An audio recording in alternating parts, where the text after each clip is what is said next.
Fourth grade students at Jefferson Elementary were introduced to new growing stations where they will be growing different crops over the school year. The child nutrition director says this is a way for students to be introduced to nutritional values and educational learning outside of the classroom.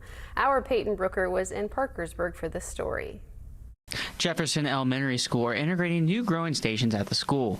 These growing stations, according to Child Nutrition Director at Wood County Schools, Hollie, are meant to teach students how to grow their own food. Best said the program isn't new to the school district. This program originated at Van Deventer Middle School approximately 2 to 3 years ago, where we had a student group growing lettuce at their school. As I was able to secure additional funding, so I contacted the principal and assistant principal at Jefferson and asked if they would be interested in doing the hydroponics, the growing stations here at their school. Bess adds that Jefferson Elementary will be getting tips and assistance with the WVU Extension Office. J.J. Barrett with the Extension Office explains how the growing stations work. Actually, the seedling will go in here, but there's a place where you put the water over here, and then there's fertilizer packets. You'll add so much fertilizer and mix that up and then put it in the grow tower station.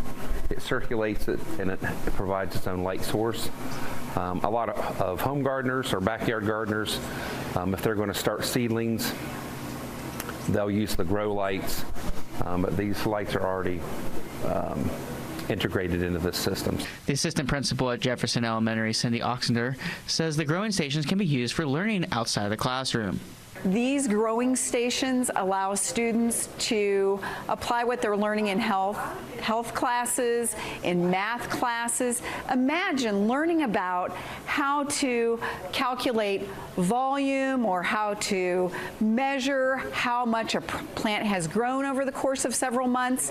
So they're using those skills that they've learned in math for measurement and data, and they're applying those skills in a real-world scenario. The school plans to start with just lettuce and introduce different crops in the future.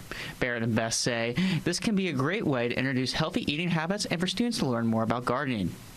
Well, I think in general, we need to focus on nutrition and teaching our kids, especially the starting out first, second, third, fourth grade, on developing good eating habits. I know sometimes when we get stressed, we eat junk food, and it's important to get good nutritious food into our youth and to get for them to develop good habits. I think it's very important to introduce that farm to table, to introduce where your food comes from, and to have those kids with that hands-on experience where they see where the food is coming from, they're growing their own food, and they're understanding how to take it to the table.